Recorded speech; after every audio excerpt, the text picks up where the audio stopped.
Hello दोस्तों, नमस्कार। आपका एक बार फिर स्वागत है हमारे नए वीडियो में, जिसमें मैं आप लोगों को रेडियो, दूरदर्शन एवं फिल्म से संबंधित महत्वपूर्ण तथ्य बताऊंगा। तो चलिए देखते हैं।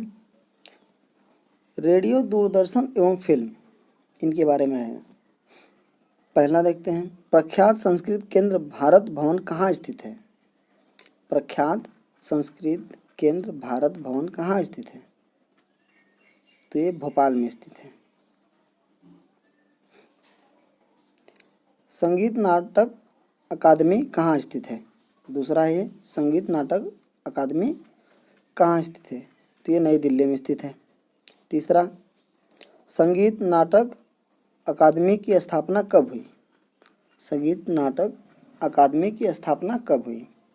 1953 ईस्वी में हुई थी। चलिए आगे देखते हैं।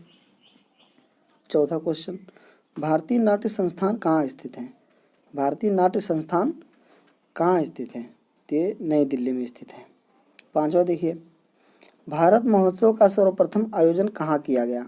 भारत महोत्सव का सर्वप्रथम आयोजन कहाँ किया गया? तो ये इंग्लैंड में किया गया था। छठवां, एशियाटिक सोसाइटी कहाँ स्थित है? एशियाटिक सोसाइटी कहाँ स्थित है? तो ये कोलकाता में स्थित है। सातवां देखिए, एशियाटिक सोसाइटी की स्थापना किस वर्ष हुई थी? एशियाटिक सोसाइटी की स्थापना किस वर्ष हुई? तो ये 1784 ईस्वी में हुई थी।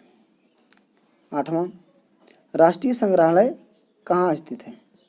राष्ट्रीय संग्रहालय कहाँ स्थित है? तो ये नई दिल्ली में स्थित है। नौवां, राष्ट्रीय फिल्म एवं विकास निगम की स्थापना कब हुई?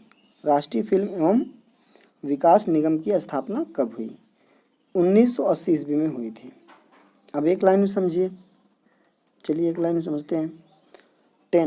10 नंबर, आकाशवाणी ने अपने मूल नाम इंडिया ब्रॉडकास्टिंग कंपनी से काम करना 1927 से प्रारंभ किया। आकाशवाणी ने अपने मूल नाम इंडिया ब्रॉडकास्टिंग कंपनी से काम करना 1927 से प्रारंभ किया। 11 वाला देखिए, भारत में रेडियो प्रसारण का इतिहास 1927 में बम्बई और कोलकाता, ये अब कोलकाता हो गया, पहले कलकत्ता सब कहते थे। कलकत्ता में 2 गैर सरकारी ट्रांसमीटरों की स्थापना से शुरू हुई। भारत में रेडियो प्रसारण का इतिहास 1927 में बम्बई और कलकत्ता में 2 गैर सरकारी ट्रांसमीटरों की स्थापना से शुरू हुई। चलिए इसी में देखते हैं, ये प्लस में है इसी का आगे 11 नंबर का। 1930 ईस्वी में भारत सरकार ने इसे अपने अधिकार में ले लिया और इसका नाम भारतीय प्रसारण सेवा रख दिया। तो किसको ले लिया? ये जो है, ये 2 गैर सरकारी ट्रांसमीटरों की स्थापना हुई थी 1927 में बम्बई और कोलकाता में। इसको अपने 1930 में भारत सरकार ने इसे अपने अधिकार में ले लिया था और इसका नाम बदलकर भारतीय प्रसारण सेवा रखा। इसी का यह है। 1936 ईस्वी में इसका नाम बदलकर ऑल इंडिया रेडियो कर दिया गया। फिर उसको 36 में बदलकर नाम बदल दिया गया, उसका ऑल इंडिया रेडियो कर दिया गया। फिर देखिए 1957 ईस्वी में इसे आकाशवाणी कहा जाने लगा, जो वर्तमान में यही है। तो अभी जो चल रहा है आकाशवाणी, पहले मतलब इनका नाम पहले चेंज कर दिया गया था, अब ये है चेंज है। 1957 ईस्वी में इसे आकाशवाणी कहा जाने लगा, जो वर्तमान में यही है, जो आकाशवाणी यही चल रहा है। चलिए 12 क्वेश्चन देखते हैं। 12 नंबर वाला, भारत का प्रथम दूरदर्शन केंद्र प्रयोगात्मक रूप से 15 सितंबर 1959 ईस्वी को नई दिल्ली में स्थापित किया गया। भारत का प्रथम दूरदर्शन केंद्र प्रयोगात्मक रूप से 15 सितंबर 1959 ईस्वी को नई दिल्ली में स्थापित किया गया। 13 नंबर का देखिए, 1976 ईस्वी में टेलीविज़न को आकाशवाणी से अलग करके दूरदर्शन नाम से एक स्वतंत्र संगठन स्थापित किया गया। 1976 ईस्वी में टेलीविज़न को आकाशवाणी से अलग करके दूरदर्शन नाम से एक स्वतंत्र संगठन स्थापित किया गया। 14 नंबर का, दूरदर्शन की पहली नियंत्रित सेवा अगस्त 1965 ईस्वी में दिल्ली में प्रारंभ हुई। कहाँ प्रारंभ हुई? दिल्ली में प्रारंभ हुई। दूरदर्शन की पहली नियंत्रित सेवा कहाँ प्रारंभ हुई? तो 1965 ईस्वी में दिल्ली में प्रारंभ हुई। 15 देखिए, 12 अगस्त 1982 से इनसेंट AI राष्ट्रीय प्रसारण शुरू हुआ। राष्ट्रीय प्रसारण कब शुरू हुआ? 12 अगस्त 1982 से इनसेंट AI। चलिए आगे वाला देखते हैं। 16, दूरदर्शन की वाणिज्यिक सेवा जानकारी 1986 ईस्वी से प्रारंभ की गई। दूरदर्शन की वाणिज्यिक सेवा कब शुरू की गई? तो जनवरी 1986 ईस्वी से प्रारंभ की गई। भारत में 17 नंबर का देखिए, भारत में black and white TV set का निर्माण 1969 से देश के भीतर किया जाने लगा। भारत में black and white TV set का निर्माण कब से शुरू हुआ?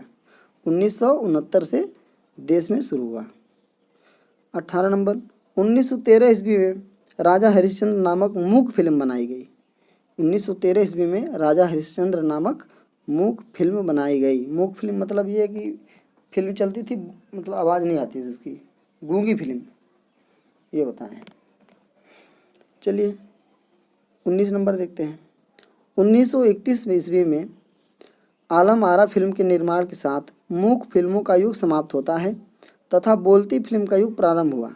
यह प्रथम भारतीय बोलती फिल्म थी। इसके निर्माता अनिंद्र सिर ईरानी थे। 20 वाला क्वेश्चन देखते हैं। फिल्म प्रभाग की स्थापना 1948 ईस्वी में मुंबई में की गई थी।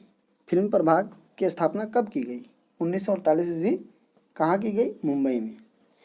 चलिए आगे देखते हैं। 21 नंबर, 1964 ईस्वी में भारतीय राष्ट्रीय फिल्म संग्रहालय की स्थापना की गई। भारतीय राष्ट्रीय फिल्म संग्रहालय की स्थापना कब की गई? तो 1964 ईस्वी में की गई थी, फरवरी माह में। चलिए 22 वाला देखते हैं। भारतीय बाल फिल्म संस्थान की स्थापना 1955 ईस्वी में स्वायत्त संगठन के रूप में हुई थी। भारतीय बाल फिल्म संस्थान की संस्था की स्थापना 1955 ईस्वी में स्वायत्त संगठन के रूप में हुई थी। 23 नंबर, सूचना एवं प्रसारण मंत्रालय द्वारा अगस्त 1965 ईस्वी में जनसंचार प्रशिक्षण और अनुसंधान के लिए एक केंद्र के रूप में स्थापित किया गया। सूचना एवं प्रसारण मंत्रालय द्वारा अगस्त 1965 ईस्वी में जनसंचार प्रशिक्षण और अनुसंधान के लिए एक केंद्र के रूप में स्थापित किया गया। 24 वाला देखते हैं। भारतीय पुरातत्व सर्वेक्षण संस्थान की स्थापना 1861 ईस्वी में की गई। भारतीय पुरातत्व विज्ञान का जन्मदाता अलेक्जेंडर कनिंघम को माना जाता है। भारतीय पुरातत्व विज्ञान के जन्मदाता कौन है? अलेक्जेंडर कनिंघम को माना जाता है, यही है। चलिए 26 वाला और लास्ट क्वेश्चन, एशियाटिक सोसाइटी की स्थापना किसने की थी? एशियाटिक सोसाइटी की स्थापना विलियम जोन्स ने की थी। Thank you. चलिए दोस्तों, आज के लिए इतना ही। कल फिर मिलते हैं एक नई वीडियो के साथ। तब तक के लिए नमस्कार, जय हिंद।